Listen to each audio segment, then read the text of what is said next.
Introducing National Streaming Sports, live and on-demand sports talk programming that you can access 24/7. For the premier sports talk experience, tap into our Roku channel. Start your mornings with Mac and Jack covering all the weekend sports action. Then pour a cup and enjoy all the sports you can drink on the Coffee and Sports podcast. At midday, talk sports from east to west on the Coast to Coast podcast. Followed at night by some hot girl talk with Prim Proper Sports featuring Sonja Pearson. Talk boxing on the Gloved Fist. Yankee fans tune in for Start Spreading the News. And there's more on the College Sports Huddle and Sports Scope with Robert Butler. There are 20 podcasts in all and 70 weekly shows giving us a 3.4-star viewer rating. To find us on Roku TV, search for National Streaming Sports on the Roku search bar. Click on the logo and you're in. National Streaming Sports, live and on-demand sports talk for America.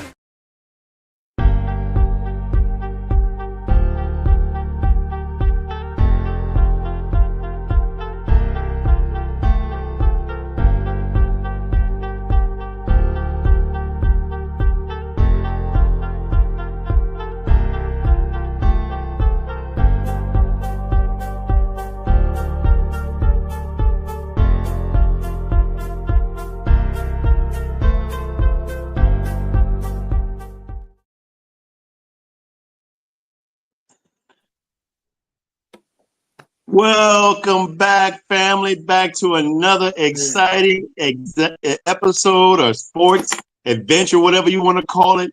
Friday night with the fellas at the end of the week is myself, James J. Train, and my man right next to me, Kevo. Tonight we're missing the fabulous Sonja Pearson. Welcome to Friday night with the fellas. We are on Roku, YouTube, Facebook, Instagram, TikTok, whatever you could think, Rick Rock, whatever. I'm losing my mind tonight. Friday night. Look, I'm so glad we're here tonight, man. Look, shout out to Sonja. It's her birthday. Happy birthday to our big sis. She's only a big sis for me for about a couple of months. Kev, I think she got you for about a few years. I don't know how much that is. I'm not going to say her age online. But I will say she is celebrating a decade birthday. So it's a special one. Anybody out there that knows Sonja, you give her a shout out for her birthday. She's out in Hawaii enjoying herself. Love to your sister. We hope you're living it up out there right now. But right now, we about to live it up tonight on the show.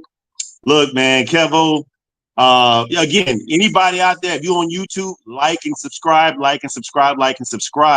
This is the best show for football, the best show for sports. Anything, any news we got about sports, we're going to give it to you. We're going to bring it to you. Like X going to bring it to you. What? I'm live tonight, bro. Look, because I got a lot of stuff to talk about, man. Football, we had a great season of football. Oh, yeah. We a lot of things, expectations went some people's way. For you and myself, it didn't go our way. Went a little bit further for you. But look, 2025 is another year, another roundup. I think everybody's going to get themselves together, collect themselves. But right now, let's talk about the matchup. That's the end of the year. That's the best time of the year. It's the Super Bowl year. Look, Kansas City versus the Philadelphia Eagles. I'm not going to lie to you, Kel. August 31st, 2024.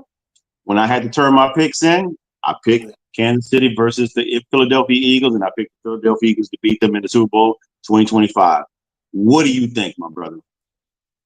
I mean, it's tough to go against that man, Patrick Mahomes. I mean, I felt like he was going. Of course, my picks didn't pan out. You know, I picked the Lions and I picked the Ravens in the beginning of the year. So, of course, they both plummeted in that, with the divisional round. So, I look at this Super Bowl, it's going to be, it's going to be that Kansas City offense. What are they going to do against the number one defense in the league? Are they going to be able to score those points? Are they going to be able to – are the refs going to help them out like people have been saying? Here we go. Here we go. Personally, I don't think, like, as much as people are trying to sit here and say it's the refs, I can't sit here and put it too much on the rest. I gotta put it on, who you going up against. Like, the refs, that last play where Josh Allen, they blitzed. That's not the referees. You just gotta make that play, unfortunately. And the tight end dropped the ball. Yes. You can't blame the I referees will. on that.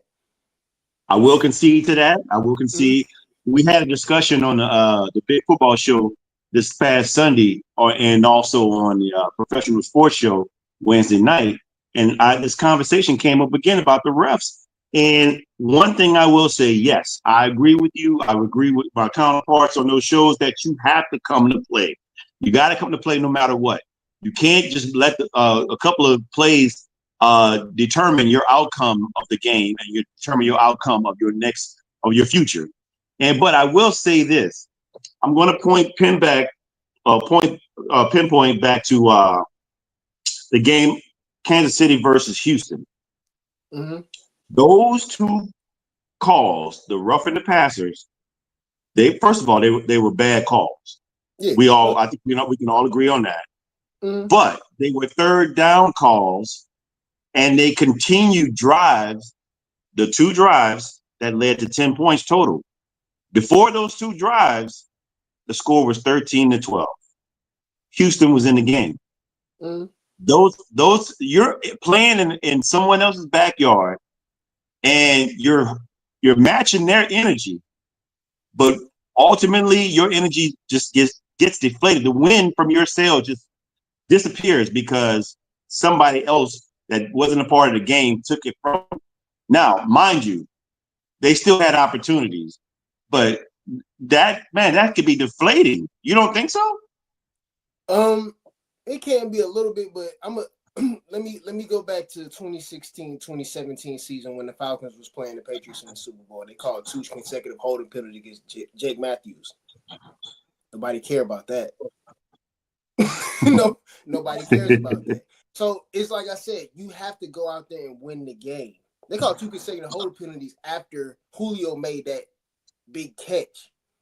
Basically kicked us out of field goal range. Then Matt Ryan took that sack, and then basically we had to punt. They talking about, you should have ran the ball. You should have run. Yeah, we would have ran the ball if we weren't so far behind in the sticks. But nobody really cares about. But those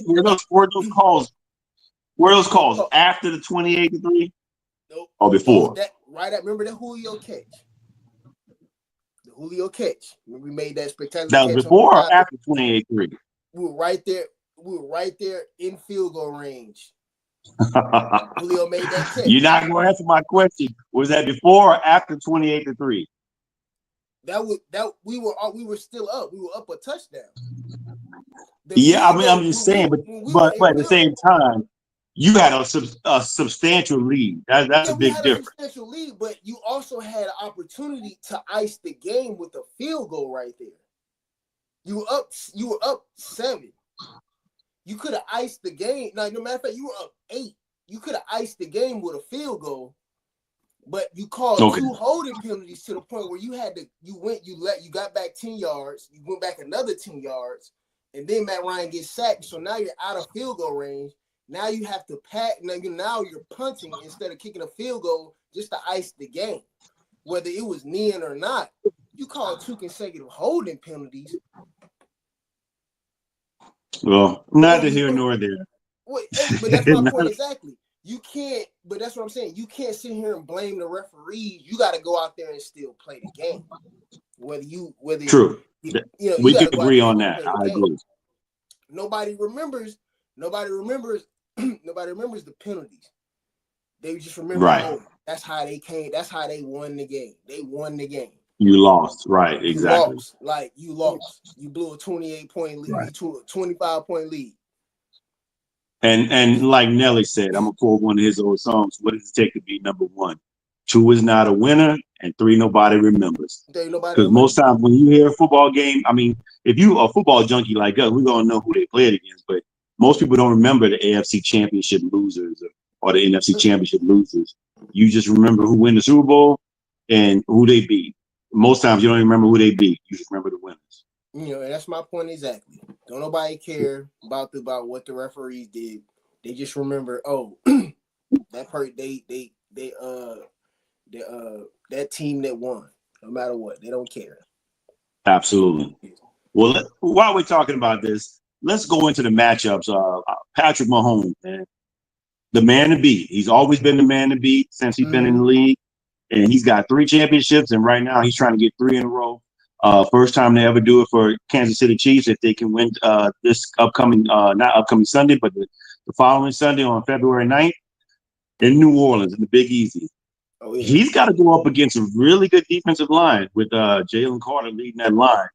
What do you think about that matchup with their offensive line? Not as great as they could be.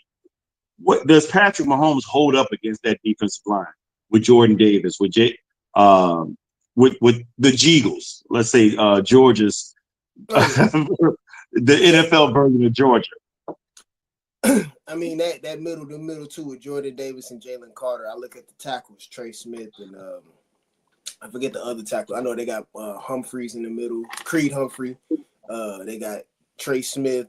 I forget what their other guard's name because I know they kicked out their left guard to the left tackle, Joe Thuney, and they put somebody else there at the guard position. So I don't know. So I'm looking at this offensive line versus this defensive line. And I'm just looking at how, Patrick Mahomes is going to get that ball out of his hand. Andy Reid is going to make sure Patrick Mahomes gets that ball out of his hand. What they're not going to do is they're not going to try to, force stuff up the middle. They're going to try to, go on the outside. But my man Nolan Smith, man, he been solid, out of Georgia too. So absolutely. That offensive line, they could hold up. But I look at the skill positions and how these corners, like the Slay kid, Darius Slay, the Mitchell, Quinyon Mitchell, Cooper DeJean, how are they gonna hold up? And they've been solid all year. I'm not gonna say they're great. I mean, we're gonna talk about the awards, and these 2 guys are up for awards. These 2 guys are up for Defensive Rookie of the Year. Mm-hmm. Oh yeah. So that's what I'm saying. Like, how is that gonna hold up? Even the boy Charlie Gardner-Johnson, how is he gonna hold up against Travis Kelce? That's a big matchup. I'm ready to see come next Sunday. I always find it so strange how Andy Reid is a genius because how is Travis Kelce always wide open up the middle? Like when I look at it, man, he's up the middle. Nobody's within 10 yards of him, and he's catching the ball, man. And he's not that fast anymore. It's got to be the matchup. It's got to be what Andy Reid's doing. It's got to be something that they're finding the ways to get him wide open. But I don't want to say that. Just wide open. Yeah, them little because what you can't do, you can't play zone. You can't play zone against a tight end like Travis Kelce because he's gonna find that void in the zone. And then when Patrick Mahomes start improvising and stuff like that, he knows how to just get in that position to be wide open. You be sitting there like, man, how you get that open? Because he know how to find that void in the zone where he know his man gonna find him. And they, that's just that chemistry that they've had, for the last 6-7 years, ever since Patrick Mahomes been in the league. He still got him 3 Super Bowls. This is a rematch, though. This is a rematch from 2022. Mm-hmm. And I think, that game was close, 38-35, man. It was a very close game. I think that one fumble is what really changed the game. Other than that fumble, Jalen Hurts had a phenomenal game that game. He just didn't. The person who had the ball last is what won the game. And look, I think that the matchup really is going to be. It's going to be Saquon Barkley and Jalen Hurts, what they can offensively, what they can do against Chris Jones and that defensive line. Oh yeah. Do they have to throw the ball? I think so. I think they do have to throw the ball because running won't just get it done. I think defensively, they're going to try to find ways to put 8 in the box, and they're going to force Jalen Hurts to throw the ball. They want him to throw the ball because, if you look at the last game against the Washington Commanders, Jalen Hurts did throw the ball. They found ways to get open, and they exposed Marshawn Lattimore big time, man. And I was like, I'm like, hey, Saints won that trade there, it looked like, because it was the reason why we got rid of him. He's been all pro, and he's been a Pro Bowler for a long time, but for the past few years, he's been hurt, and he hasn't been like the same Marshawn like he had before. Maybe he'll bounce back because he was hurt this year too as well. But they exposed him. Can they do the same thing to Trent McDuffie? Because I saw a few things with Trent. Trent, like, he got kind of exposed too against Buffalo, and he was getting burnt on some plays. Can the Eagles with A.J. Brown, who's a dog in the position, if he can get open, and they got Devontae Smith, and they got what's the tight end's name? I can't think of his name. Dallas Goedert. Dallas Goedert, yes. And then coming out of backfield, Saquon Barkley as well.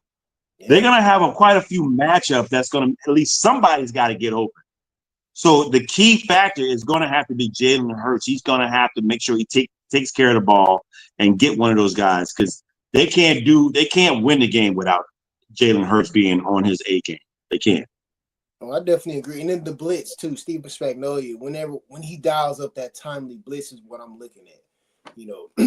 I don't see a lot of situations where the Eagles are going to be in 3rd and long, but there might be a situation where they are. So yeah, he has to anticipate. Okay, where is this blitz coming? When is he going to sit in that corner? Because that corner blitz is going to come at some point. That corner blitz or that safety blitz is going to come. And he's going to have to be ready for it. And are they going to pick it up? Is Saquon going to be able to make that, because it was a holding penalty that they didn't call against Saquon last week. A lot of people don't remember that, against Louisville. And even they said it in the broadcast. Kansas City, them, as we know, the referee's not going to miss it for Kansas City. So, right. So got to make sure you're able to pick up that blitz and don't get in situations where I do remember that. You're right. In the championship game, Saquon got caught with he didn't get caught. He should have got caught with a hold. He should have got caught. And that was the long pass to A.J. Brown. Absolutely. Yep. So I do remember that. Yep. Playing Kansas City. But at the same time, like you said, that one call shouldn't have been. That wasn't a determining factor for the outcome of the game. All fronts, they just got beat. They got smacked. They got. I mean, they will. Yeah. They definitely, beat. But I'm just saying, you just know it's just those key moments in the game where you're gonna have that big play. They might mess around and call a penalty, and that's when people are gonna talk about the refs. How are you gonna be able to overcome that mentally? Because you can't sit here and be like, "Oh, the referee." No, you can't. You got next play. Let's get it back. Let's find a way to get it back. Right. Once you start thinking about the refs and stuff like that, you lost. You lost. Absolutely. And you can hear that in the voices of like some of the players of Houston in the post game. They brought the refs up automatically. I'm like, okay, yeah. Even during the game where the referees were affecting them so much mentally that it was like, okay, now I can't even focus on the next play, because I'm still thinking about that previous play that they missed, or that previous play that wasn't the right call. You got to go on to the next play. I get it. It sucks, but you have to go on to the next play. Right. I agree. Well, since we're here and we talked about the matchups, who do you pick and why? As your winner, my apologies. Who do you pick as your winner and why? People are not gonna like this pick, but I like Kansas City. I mean, I cannot see them lose. I just cannot see them losing. Now, don't get me wrong. The Eagles the Eagles could win for sure, but it's like we all have seen this movie. We've seen this movie so many times, and we're trying to see here like, oh no, it's not going to end like that. It's not going to end like that. But we know what the movie's going to end like. You know what I'm saying? So I like Kansas City. I think it's going to be a great game, but I like Kansas City to win this game. I mean, I betted against them last year. I won money with them the year before. I don't know what made me think like, oh, they're going to lose this game. Even if people say it is a rematch. It was a rematch last year, from the previous Super Bowl, that first Super Bowl they won. This is a rematch too from the second Super Bowl they won. So guess what? I like this movie again. I like Kansas City to go in here, and I like Kansas City to win this game. Shout out to Pink Fan first. She says the Eagles has one job, And Pink Fanfare, I am with you. I picked the Eagles in August of last year, and they got there. And the reason why I picked them, the main reason is because of Saquon Barkley. And also they have a new offensive coordinator. Last year they weren't all that great. They lost 5 straight at the end, got to the playoffs, got beat by the Tampa Bay Buccaneers, and looked like a totally different team. They look more so even better than the team they were when they went to the Super Bowl back in 2022. So I like the Eagles to play a very close game. Kansas City has been playing a close game, but the Eagles got to be dominant. They got to come out fast. They can't let Kansas City stay in the game because that dude, number 15, will hurt you. He will hurt you permanently, and he's trying to get something that nobody's ever done in the league, and that's get 3 in a row. And I just don't think it's going to happen. I think the Eagles, Saquon Barkley is hungry too. I think he wants his first championship. Ain't no telling when he can get back here. I think he's going to come out here and be a dog in this game. And I think he's been getting him at least $150 every game in the playoffs. I think he'll get him $150 in this one with 2 touchdowns. And I'm taking Saquon Barkley and the Philadelphia Eagles to win the Super Bowl, and Saquon Barkley being my MVP. Who you got for your MVP since you picked Kansas City? Who would you pick as your MVP? 15. Yeah, I figured as much. It's like nobody else. You can't pick nobody else on that team. Because let me tell you this: I don't think Kareem Hunt is going to get anything against that defense. I don't think so either. So it's going to have to be on 15. It's really going to have to be on 15 to come out and to work magic to win that game. And they played a really good close game against San Francisco last year. It's crazy because the last 2 teams have been San Francisco and the Eagles, like back to back, right? Yep. Yeah. So, but I think the movie stops right here. I think that movie's about to change, man. It's about to be a surprise. It's going to be a surprise ending on this one. I'm hoping it does. But one thing I want people to realize is enjoy it. I understand Kansas City, they're not everybody's favorite, but enjoy it. We have never seen a three-peat in the NFL, I don't believe. I mean, we have never seen it. Enjoy this ride because you'll never probably see this ever again. But you got to realize, Kevin, and let's give a shout out to Tasha Mika. Forgive me if I mess your name up, nice lady. Tasha Mika Das Howard. Good evening. Good evening to you. I hope you're doing well out there, wherever you are, where you come chiming in from. Let us know where you're chiming in from so we can give a shout out to your city. Look, you gotta recognize that everybody's not going to enjoy this moment if Kansas City wins, because Kansas City is the empire. They're Darth Vader and the empire to some people. Some people want. I didn't enjoy the Patriots run. I didn't. They were an evil empire. Nobody enjoyed the Patriots run. There were certain people that did, but A-Train enjoyed it. Huh? A-Train enjoyed it. A-Train enjoyed it because he got 2 championships off of their back. Yeah, off of their back, but they still won 6 titles in however many amount of years. You know what I'm saying? So that's what I'm saying. Like, sometimes you just have to enjoy it. You know what I'm saying? I'm enjoying, like I said, I'm enjoying watching Kansas City. You went to Super Bowl, 5 different times in the last 6 years? It's crazy. Been to the AFC almost every year. You know what I'm saying? Like you can't. You have, like I said, you have to enjoy. Like at some point, you have to just sit back and be like, dang, like this team is. It's good for football. Can we agree or not that it's not good for that is good for football? You got to look back to the course of NFL's history. There's always been a dominant team during some decade. Dallas in the 90s, the 49ers in the 80s. I mean, the Pittsburgh Steelers in the 70s. It's always been somebody that's just been super dominant. And somebody loved to hate them, and somebody loved their team. You know what I mean? Boys in blue, it gets old. Boys in blue? Tell me how it gets old, man. I mean, who is your team? And let me know who your team is, where you're from.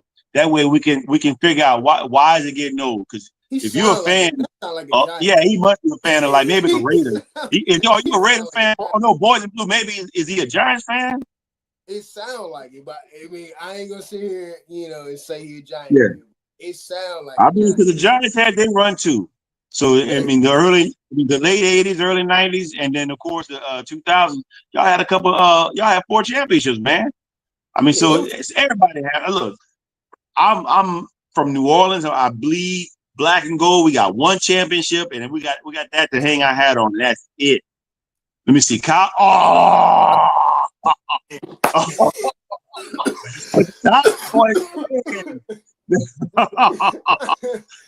man, everybody thinks y'all don't. Man, Cowboys fans are such I mean, no hate against you, brother, but everybody thinks the Cowboys. Only the Cowboys fans would say that it gets old.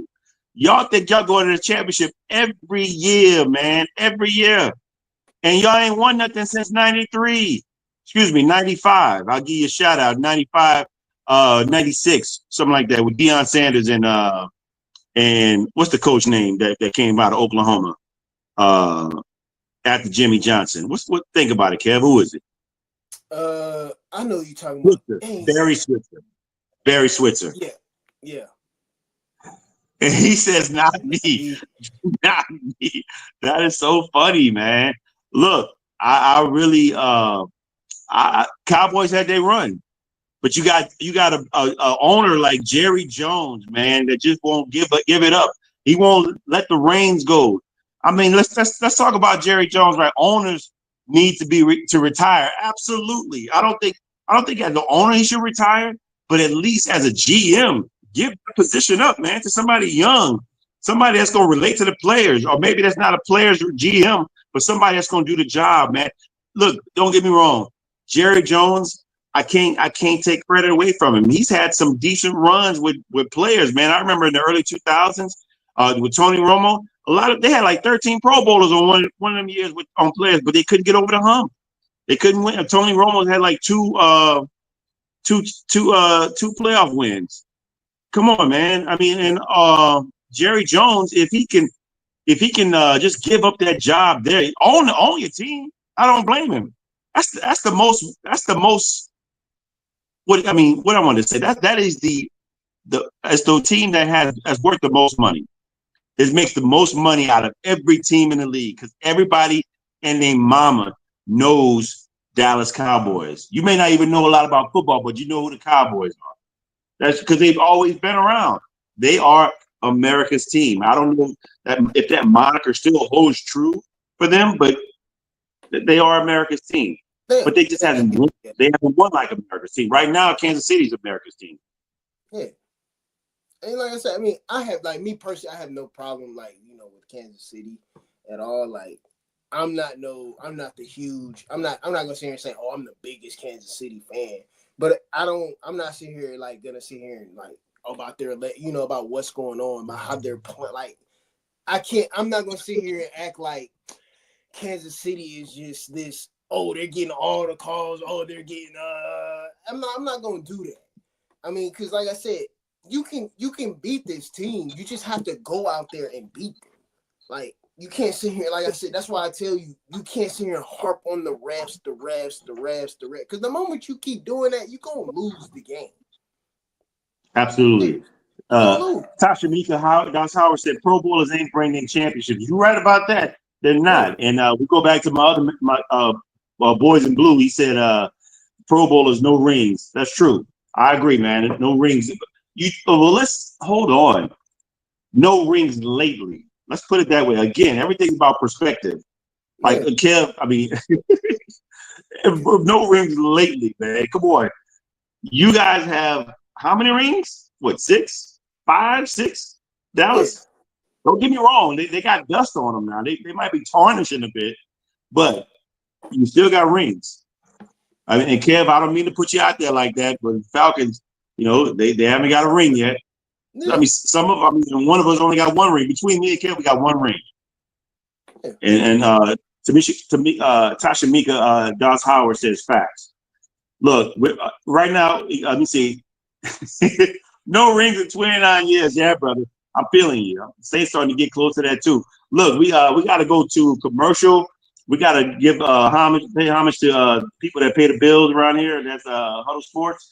When we come back, we're going to talk about the potential winners for MVPs and all the hardware that's coming out this particular weekend, or I think what is it, Monday or Tuesday? Kev? When are they coming out? I think Tuesday. If I'm Tuesday, no, yeah. So yeah, it'll be Tuesday. Monday or Tuesday, something like that. Yeah, we're gonna talk about the awards and who we think should win that hardware, and get into a debate about that, and then talk about, towards the end, my team, the Saints, the last team that doesn't have a head coach. We'll be right back. Introducing National Streaming Sports, live and on-demand sports talk programming that you can access 24/7. For the premier sports talk experience, tap into our Roku channel. Start your mornings with Mac and Jack covering all the weekend sports action. Then pour a cup and enjoy all the sports you can drink on the Coffee and Sports podcast. At midday, talk sports from east to west on the Coast to Coast podcast. Followed at night by some hot girl talk with Prim Proper Sports featuring Sonja Pearson. Talk boxing on the Gloved Fist. Yankee fans tune in for Start Spreading the News. And there's more on the College Sports Huddle and Sports Scope with Robert Butler. There are 20 podcasts in all and 70 weekly shows giving us a 3.4-star viewer rating. To find us on Roku TV, search for National Streaming Sports on the Roku search bar. Click on the logo and you're in. National Streaming Sports, live and on-demand sports talk for America. Welcome back. Thank you all for chiming in. I hope everybody's watching and enjoying the show right now. This is Prim and Proper Sports, Friday night with the fellas at 9 p.m. You can catch us on YouTube. Remember to like and subscribe, and also Roku. Download the app and catch us. We are under the National Stream Sports. Mac, the CEO with National Stream Sports, with a whole bunch of channels. You just heard it just there. Of course, we're Prim and Proper, and you can also catch us on Facebook and IG or Instagram. Let me see. We have 6 rings. Yes, Boys in Blue. Yes, you got 6 rings, man. That hardware is unreal. I don't care how old it gets. You can't take that away. You won 6 championships, my man. And like you said, you hadn't been there in 29 years, but you got an opportunity to get there. You got your coach, Scheidenheimer. I don't know how good that's getting. I don't know what you feel. Let me know how you feel about that Scheidenheimer coaching call there. A lot of people aren't really excited about it. Pink fan says Saquon's gonna ball in the Super Bowl. Pink, I agree with you. I think everything is going well. Hey, everybody! Sonja says aloha. She just landed, so she made it safe to Hawaii. Send a shout out if you guys want to show some love. Chime in and send a shout out to Sonja and happy birthday to her. She's out there celebrating her birthday. Look, I think Dallas. Just to chime in on that again, Kev. What do you think about their hire with Scheidenheimer, from hiring within and not picking some coach, getting rid of a coach that probably would have given them he gave them 12-5 in three seasons, and probably would have given them another chance had they not been bitten by the injury bug, another chance to get to the playoffs, and also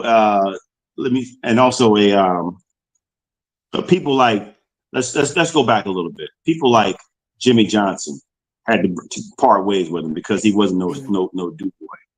Also, Bill Parcells, not a Duke boy.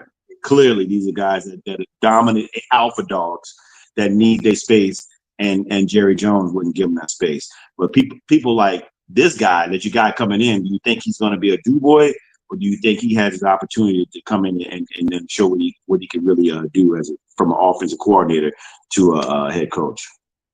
I mean, when you look at the hire, it's not a sexy hire. So that's why people are like, okay, Jerry Jones has definitely got his handprints all over this. Because you went from Mike McCarthy, who you had spending the night at your mansion. You know, you were falling in love, gushing all over, the offense that he was going to run and all this. To now it's, you got some guy who was hot on the coaching market years ago, but it died off because his offenses got stagnant and stuff like that. Now, we have total belief in this guy and all this, that, and the third. It's like, Jerry, we know what time it is. Like, a lot of guys were sitting here deflecting and saying, nah, I don't want this job unless you're going to give me power. because you had the opportunity to get D. You said no, thank you. You had an Absolutely. opportunity to get other court coaches. Absolutely. You said no, thank you. Hell, it was guys that was probably like, I'll take the job, like maybe the guy, what's his name, Ben Johnson and stuff like that. There were the hot coaches that was like, man, it's the Cowboys. But they didn't even want to interview with you. You know what I'm saying? Because they already knew, like, bro, I can't even, how am I gonna run what I want to run?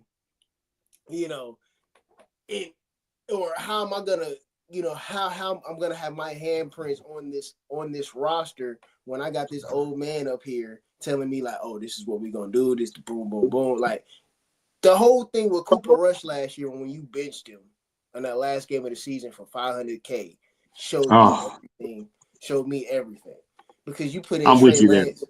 Because you put in Trey Lance, and I like Trey Lance. I hope Trey Lance can turn his career around, but you put in him for what?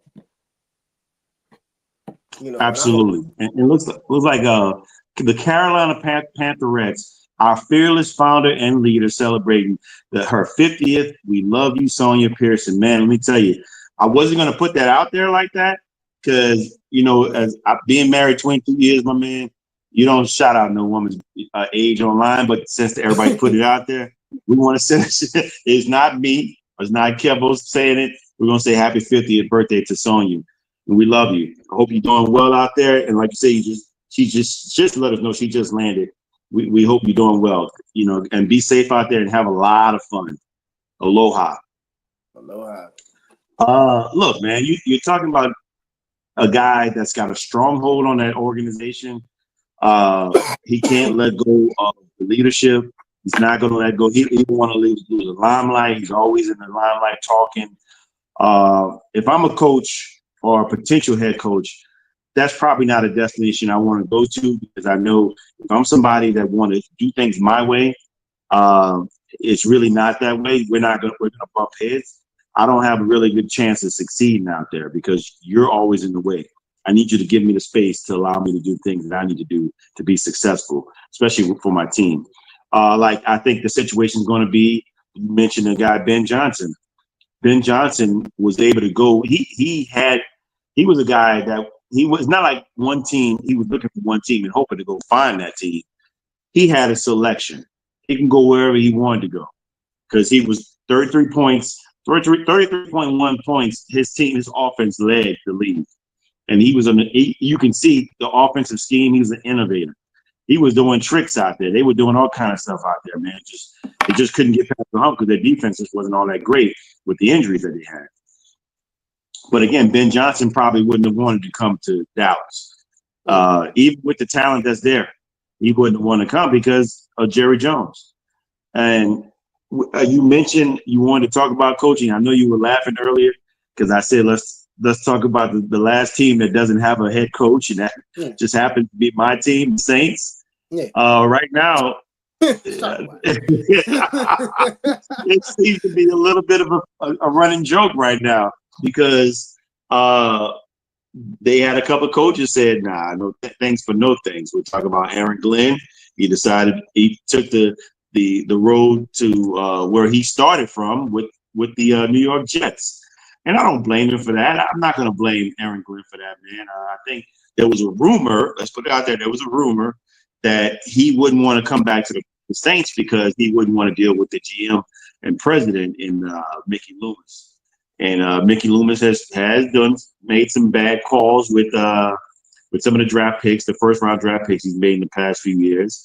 He's hit some home runs too, but lately he's been hitting more duds than anything. And having had to fire Dennis Allen, they're having a hard time right now finding the coach. But I will say they went out to go look to talk to the potential Super Bowl winning offensive coordinator, Kellen Moore. And right now, they had 2 interviews, and they got another interview with them after the Super Bowl, win or lose. So right now, he's considered the leading candidate for that team and hopefully gets that job. But I want to ask you, not as a biased Falcons fan, but as a lover of the game, What is your opinion on this situation, and what do you think is going to happen with particular potential hire of Kellen Moore? You know, people people been talking about the whole Kirk Cousins thing, and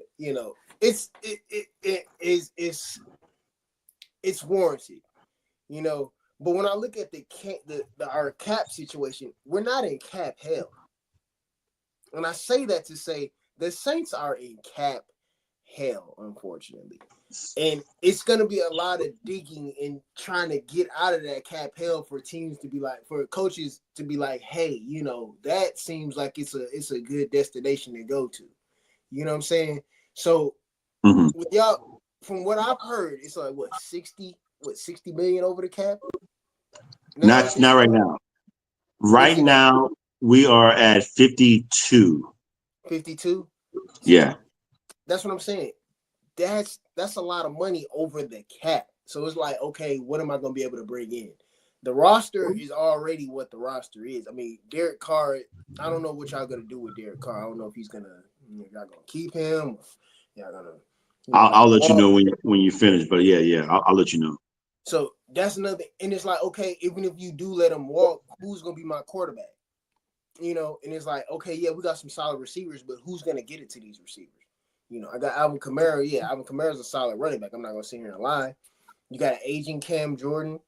Your DBs are, some of the I'm going to lie, your DBs are decent. They're not phenomenal, but they're decent. Right. Teron Matthew, he's getting up there in age. Demario Davis, he's a solid linebacker. So I look at the team and I'm just like, in the totality, and it's like, bro, like this is not a favorable destination to go to, especially like I said, you don't have the key piece, and that's a quarterback. You don't know, right. It's in limbo. And then the offensive line has been pretty much patchwork. Guys have been in and out, injured and stuff like that. So, and then you got a pretty good solid draft pick to where you can probably bring in somebody decent. You got draft picks, especially with that Lattimore trade. So, like I said, it's just not a sexy place to be like, hey, that's where I want to go coach at. And, that's where I can go, even if I don't last long here in this with this team. Right. It's not a good resume to put on your resume. It's not something good to put on your resume that, I was with the Saints. You know what I mean? Like, I agree with mostly everything that you're saying there. I think they always figure out a way to get the cap, like you said, under wraps. So they get it underneath. They're going to do the same thing here. But there's a potential for Derek Carr. I mean, they said that one of the rumors or the things that was said from Kellen Moore was that he wasn't too pleased about the quarterback situation in New Orleans. And but they can work with that, because I think the key is to allow or afford Kellen Moore a year or two to build, because 2025 is looking to be not a good year for them. Another not good year because of where they are, like you said, with the cap, where they are with the aging players, where they are with the injury-prone players, and where they are with the quarterback situation. You have a young quarterback that they can work with in Spencer Rattler. I think time will tell with him, and I think in regards to protecting him and developing him. Not all rookie quarterbacks are going to have a Jaden Daniel year. There's a reason that Spencer Rattler was drafted in the 5th round and not the 1st round. So, but he still has the potential to be in a revisionist draft to be maybe a 2nd round draft pick, or 3rd, or high 3rd, or low 2nd, something like that. But you got to remember, a lot of people don't know this, but Drew Brees was drafted in the 2nd round. Oh yeah, I mean, I knew. I mean, he was high 2nd round. Though. He wasn't like he was high, yes, but again, he wasn't. I mean, when we talk about quarterbacks that are like potential Hall of Famers, we're usually in our mindset that with the measurables and what they've done in college, usually top 10. But Drew, the thing is with Drew is, Drew just didn't have the height. No, of course not. But Drew was a stud. He was a stud in Purdue. At Purdue, if he was 6'3", he would have went 1st round. Yeah, absolutely. but he was 6 foot, 5'11", 6 foot. It's like, I don't know. You know what I mean? Like, but he worked hard. He Drew worked hard. he is an overachiever for sure. A lot of people don't realize that because a lot of people who don't know football probably would have think, by the way he played, that he was a first rounder. Yeah, but Drew was a second rounder. Yeah. But Spencer Rattler, to me, I see some of the same measurables and the talent, man. There, he just needs a better line and in some respects, some better decision making as well.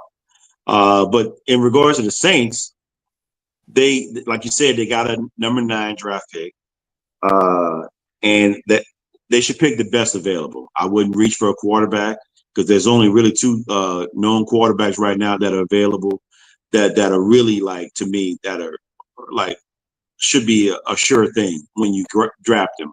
And we're talking about Shedeur Sanders and Cam Ward. Yeah. But after that, it's a mixed bag, and to me, they're second round, third, fourth, fifth round draft choices. But the Saints have opportunities. They're probably going to have to cut some ties with some old vets, particularly on defense.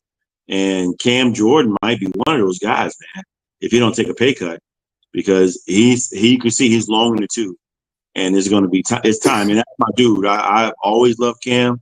Obviously, he's a Hall of Famer at some point. And Double D Davis, Demario Davis, and Tyrann Mathieu. These guys are older guys, man, that probably should at some point think about hanging it up, or they're going to get rid of. Even Taysom Hill. Taysom Hill's about to be 35, man. He's coming off an ACL tear. So he don't have that same 4.3 speed like he had at one time.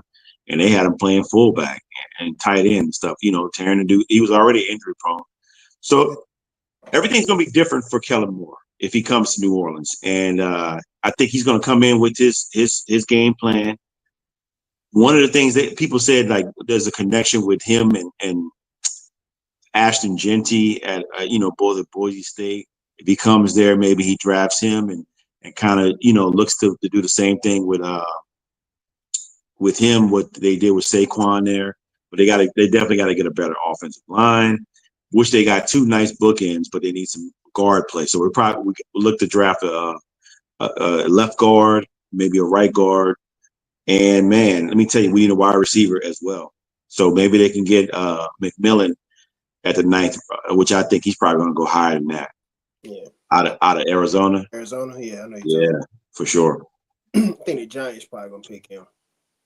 Probably, or they might pick Sanders, or if I'm the Giants, man, I'm going to get one of those top 3 dudes. But are they picking 5th? Are they picking 5th or 3rd? 4th, I believe. Okay. Oh yeah, you definitely get one of them dudes, man. Well, look, we got about 13 minutes left. Let's go into the picks of the awards, man. I want to get your I want to pick your brain about that and see where you are. Let's start with the MVP, and I'll tell you who's up for it. And then you go tell me your pick and tell me why. So Lamar Jackson for MVP, Josh Allen, Saquon Barkley, Joe Burrow, and Jared Goff. Who are you picking out of those guys and why? Josh, I gotta go with Josh Allen. I mean, I want to say Lamar. Lamar had a great year. Don't get me wrong. Lamar had a great, phenomenal year.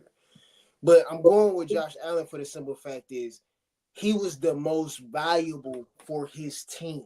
You lose your number 1 receiver, I think your stats plummet. You can't sit here and tell me like, okay, Lamar Jackson loses Andrews and his numbers just get better. No, this man lost Stephon Diggs, a preliminary, one of the best receivers in the game, and his numbers just increased. Yards, touchdowns, touchdown to interception ratio. He wasn't turning the ball over as much. He led his team to the number 2 team in the AFC. I gotta give it to Josh Allen. That's just my personal preference. Pink fans, as we know who our pick is, we see it's Saquon, and I wouldn't be mad at it if he won, but I'm not going to pick Saquon here. I'm going to pick Lamar Jackson. Yeah. I think he's going to get his 3rd one. I just picked Lamar, man, because, look, a lot of times I go with what you just said. Josh Allen made his other players better around him. When he lost his top guy, he made the other guys, he made them elevate and rise up. Mm-hmm. Lamar didn't always have that either, what he had this year. But when I saw Derrick Henry get 1,900 yards, Derrick Henry the last year, following year, a lot of people thought he fell off a little bit, and he didn't have nowhere near that. But a lot of people said that Derrick Henry made Lamar Jackson's season a lot better, but I think it's the other way around. I think Lamar, once he got a player like that, and he was able to do RPO, it gave Derrick Henry, at a 30-year-old player, have more room not to have everybody on him because they got to account for Lamar Jackson. Yeah, and Lamar threw, I said that makes a lot of sense. Yeah, and so Lamar had an outstanding year as well because they still got to account for Derrick Henry too. So they both helped each other. I mean, Lamar had his best numbers. He had 4,172 yards in passing, 41 TDs, bro. Yeah. Passing 41 and four interceptions. And 4 interceptions, man, which is outstanding. That's outrageous. And then on top of that, he added 915 rushing yards. That's outrageous. The first person to ever do that with 4,000 yards. Mm-hmm. And he had 4 TDs rushing. So that's why I got to give it to Lamar. Even if he didn't win in the playoffs, I got to give it to him, man, for that. What do you think for Defensive Player of the Year? We got Zach Bond, Myles Garrett, Trey Hendrickson, Pat Surtain II, and TJ Watt. I mean, that's really a tough award to really. I mean, that is. He probably got to go with Zach Bond. He played great. That's crazy. Yes. Go ahead. Tell me why. He played great. I mean, just the tackles. I mean, my man was all over the field. I mean, he looked like Luke Kuechly. I was like, what did the Saints do, man? They had to do in the wrong position. Where was he at? Yeah. I'm like, wow. But I knew I told A-Train he was that guy when we drafted him in the 3rd round. I said, this dude had 12 sacks for Wisconsin, man, his senior year. I said, but what are we doing with him? We ain't doing nothing. We had him in the wrong position. This is what I would say, though. When you got Jordan Davis and Jalen Carter, he's running free. Right. He ain't got to worry about that guard. He ain't got to worry about that pulling guard. He ain't got to worry about that tackle. He ain't got to worry about none of that. He's running free out there. Shout out to Yoni. How you doing? Hope you're doing well. Look, Zach Bond I picked him too. That's funny you said that. I picked him too, man. He had 151 tackles, 151, 3.5 sacks, 5 forced fumbles, and an interception. So yes, that's who I picked for my defensive player of the year, and I think he's gonna get it. I really think he's gonna get it. Look, offensive player of the year: Saquon Barkley, Joe Burrow, Jamar Chase, Derrick Henry, and Lamar Jackson. But one before you pick, shout out to Ms. Josh Howard. She picked TJ Watt. I don't know. That's kind of an easy pick. I'm gonna say that because that's why. She's a Steelers fan all day.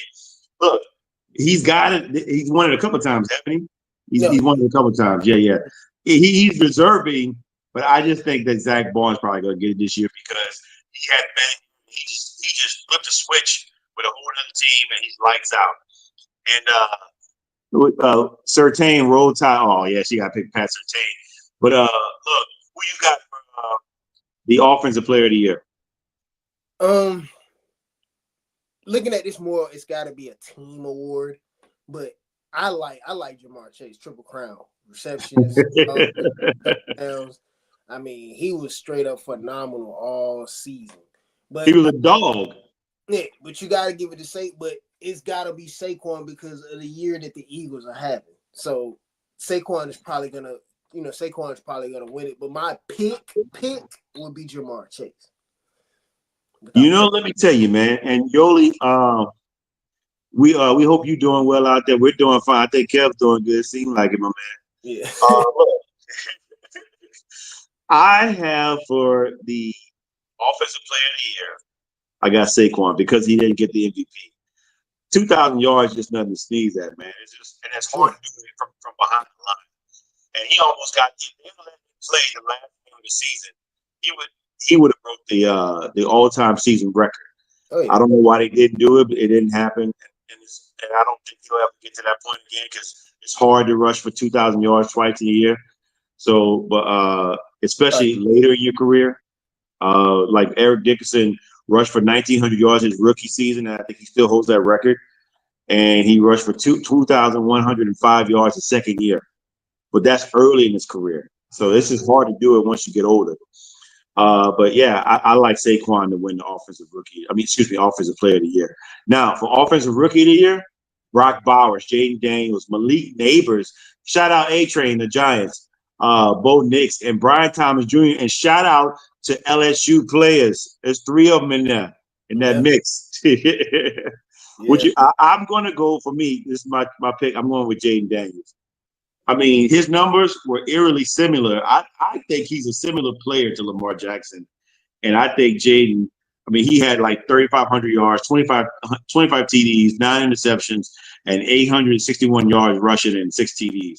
Just unbelievable for a rookie. And that team, I didn't think they were going to do anything, man. I didn't think he was going to do anything that year. Oh, stop the presses. Sonja shouting out. Sonja. What she say? Hey guys, just landed, and thanks for everything, love, and appreciate you all. And Pink, thank you so much for the birthday wishes. We love you, sis, and be safe. And again, since everybody said happy 50th, 5 decades of living is something special, I'll be there in March. Yeah. But Jaden Daniels, enough said, you know. Yeah, you go for Jaden too. I'm with you. So we got about 4 minutes. Let's cover the rest of these. Defensive player of the year. And she said Daniels too. Ms. Doss Howard said Daniels. Yes, we all in agreement here. Defensive player of the year, Cooper DeJean, Quinyon Mitchell, 2 players for the Eagles up for this award. Chop Robinson, Braden Fisk, and Jared Verse, 2 other players for another team for the Rams. It's impressive to see this like this. But I got to go with Jared Verse. I think he's just been dominant on that defensive line, and I think the future is bright for him. And I think he's going to continue what he's doing, but I think he's going to get defensive rookie of the year. What you think? I agree, Jared Verse. That's the guy I wanted the Falcons to draft outside of Michael Penix, you know. But Jared Verse, without question, he was phenomenal all year. For sure. Yeah. Comeback player of the year, Joe Burrow, Sam Darnold, J.K. Dobbins, Christian Gonzalez for the Patriots, and DeMar Hamlin for the I'll let you pick this one first. DeMar Hamlin for the Bills. Joe Burrow, I mean, come off a wrist injury, and then you just had a type of year that you had. I mean, you had career, you know. He was number 1 in everything. Like, you know. 4,900 yards, 43 TDs. I mean, minimal interceptions. I mean, he killed it. I mean, yes. What did he throw for? Yeah, it was 4,918, 43 TDs and 9 interceptions. This is unreal, bro. I agree with you. And I think he's comeback player of the year. Coach of the year. We got Dan Campbell, Kevin O'Connell, Sean Payton, Dan Quinn, and Andy Reid. What you got? Oh, Falcon. DQ. I got to go with DQ, the brotherhood, baby. Man, we on the road, brother, because I think the same thing. That team wasn't supposed to be anything. Yeah. And he turned it around with that team, man. I mean, defensively, offensively, and you know he's a defensive stud as far as a coordinator. So I know that defense, as skimpy as it was with the players, they held up pretty good for the year. And I think Dan Quinn deserves that award if he doesn't win it because he's robbed. What you all think out there? Now we got 2 more minutes. Let's see here. Assistant of the year, Joe Brady, Vic Fangio, Aaron Glenn, and Ben Johnson. Vic Fangio. I'll go with Vic Fangio because when you look at that Eagles defense the year before to where they are now, I mean, they were like almost dead last year. Right. The fiscal cut. They would bring in Mike Patricia. They brought in all these different defense coordinators, try to fix this defense. He came in there, and their defenses just looked flat out phenomenal all year. So I got to go with Vic Fangio. Okay, cool. I am picking Ben Johnson because I guess I'm always a lover of offense, and I like to see different schemes that come out and just blow team great defense out of the water. And Ben Johnson for the Lions, they just did that, man. He had a lot of great players at his helm, but man, he just did. His scheme was just totally different, and I think he's going to do the same thing in Chicago with Caleb Williams and the rest of those crew that's there. Look, we less than a minute. Kev, it's been great, man, and everybody out there, we appreciate you chiming in. It's always a wonderful night at Friday Night with the Fellas. We'll be here every Friday night at 9 p.m. And next week we should have Anthony A. Train Fernandez and Kev. You gonna be at next week? Yeah, I think I should be in. Yes, because again, it's Super Bowl weekend. I'm gonna be in New Orleans. Coincidentally, my family's down there. That's where I'm from. So we'll be down there, and we should have a great time around that time, Friday night with the fellas, talking about the Super Bowl and everything else going on in the NFL. Thank you all for chiming in, and we'll see you next week. Have a good night. Oh, yeah. This is a Huddle Sports Network broadcast. You can find us on Roku TV, Amazon Fire TV, Facebook, and of course YouTube. Get all your NFL news here first.